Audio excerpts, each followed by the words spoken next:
రాజశేఖరాచారి నా పేరు. నేను బాల్యంలో 1976లో తర్వాత మళ్ళీ 2 సార్లు మా నాన్నగారు ఇక్కడికి పిలుచుకొచ్చారు.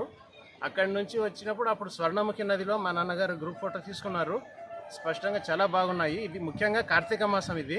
ఈ కార్తీక మాసంలో మాకు ఆ వాయులింగ దర్శనం అన్నది సామాన్యంగా త్వరగా వెళ్ళిపోమంటున్నారు వాళ్ళు అక్కడ ఉన్న గార్డులు. కానీ మేము చాలాసేపు సందర్శించాము.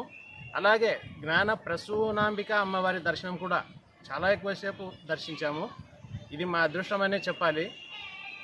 ఇది కాళహస్తిలో ఈరోజు చాలా సంతోషంగా మేము గడిపాము. కనుల పండుగగా ఉంది. అన్ని ఏర్పాట్లు చక్కగా ఉన్నాయి. భక్తులకు అన్ని సౌకర్యాలు కల్పించారు. గతంలో వచ్చినప్పుడు కాకుండా ఇప్పుడు ఇంకా బాగా మెరుగ్గా ఉంది. దిగువన కనిపిస్తున్నది స్వర్ణముఖి నది. చాలా బాగుంది. చాలా సంతోషం. స్వర్ణముఖి నది గతంలో చిన్నగా పలుచగా అప్పుడు మేము ఫోటో తీసుకున్నప్పుడు పిల్లలుగా ఉన్నప్పుడు సన్నగా కనిపిస్తుంది. ఇప్పుడు వర్షం పడి కొంచెం బాగా ఎక్కువగా కనిపిస్తున్నాయి వాటరు.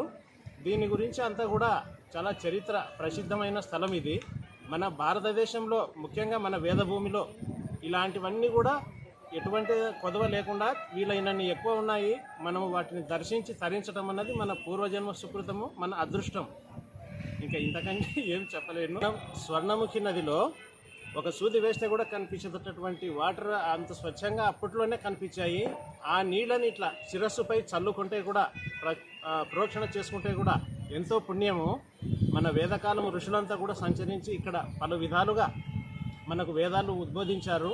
వాటిని దర్శించుకొని మన జన్మను తరింప చేసుకోవడమే మన మానవ జన్మకున్న అదృష్టమని చెప్పాలి.